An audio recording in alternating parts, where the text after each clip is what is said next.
Good morning সবাইকে। আজ মা বিপদনারায়ণকে দিলাম, তাই সকাল সকাল স্নান করে সব কিছু রেডি করে নিয়েছি।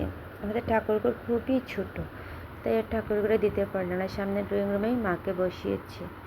তবে একটা কথা কি, আমি তো নিয়মকানুন মেনে দিতে পারিনি, একদম ঘরোয়াভাবে দিয়েছি। তার উপর গুনগুন তো আছি, কী যন্ত্রণা, বাপরে বাপ।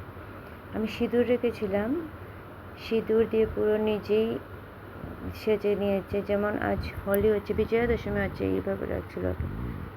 আচ্ছা যাই হোক, তারপর পাপা বকা দিয়েছে, এই যে দেখুন কী করছে, বকা দিয়েছে। তারপর আমার কুলে এসে বসে ওর পাপার নামে নালিশ করছে, পাপা বকা দিয়েছে বলে। তারপর আমার কোনো মতে পাঁচালিটা পড়া শেষ করে ওকে শান্ত করলো, শান্ত করে তারপর খেয়ে দিয়ে আমরা একটু রেস্ট করলাম। আবার বিকেলে আমরা একটু বেরিয়েছিলাম বলতে এক জায়গায় নিমন্ত্রণ ছিল। প্রথমে শনি মন্দিরে গিয়েছিলাম, আমার শনিবার ছিল, তাই তো শনি মন্দিরে গিয়েছিলাম। তারপর গিয়েছিলাম ওদের বাড়িতে। ওদের বাড়ি বলতে গুনগুনের পাপার স্টাফের বাড়ি, আবার গুনগুনের ফ্রেন্ডও, ওর নাম দানবী। ওরা অনেক মজা করেছে। দানবীর গুনগুন খুব একটা বেশি ছোটো বড় না, দানবী 4-5 মাসের বড়,